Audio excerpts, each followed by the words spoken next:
Welcome back mga katambalan, mga hot topic and issue pag-usapan natin. Update po tayo kay Barbie Fortesa at kay David Licauco kung saan nga po ay nagbakasyon. Itong si Barbie sa Seoul, Korea. Talagang nag-enjoy si Barbie sa mga ganap at ginawa niyang activity sa Korea. Samantala ngayong umaga naman po ay nag-post itong si Barbie Fortesa na nakasakay ito sa isang eroplano.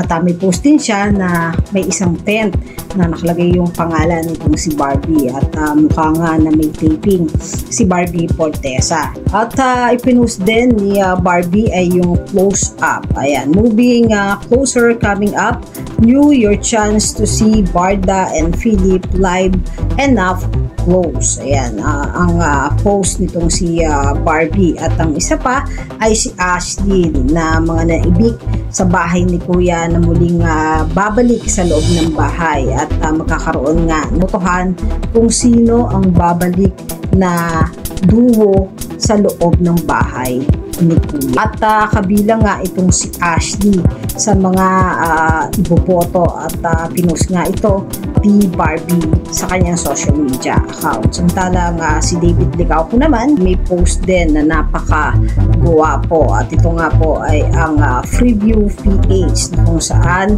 ay napaka-guwapo nga nitong si David at i-release na rin ang bagong album nitong si David Licauco na I Think I Love You. Talaga namang aabangan at ito nga po ay sa Universal Records. Si David din ay nag-post din ng kanyang photos sa Sobra Cafe na talaga namang napakasasarap ng mga pagkain na ipinilex nitong si David. And yung mga update natin ngayon kay Barbie at kay David. Kaya mga katambalan, ano ang masasabi niyo? Comment lang sa comment section pag-usapan natin.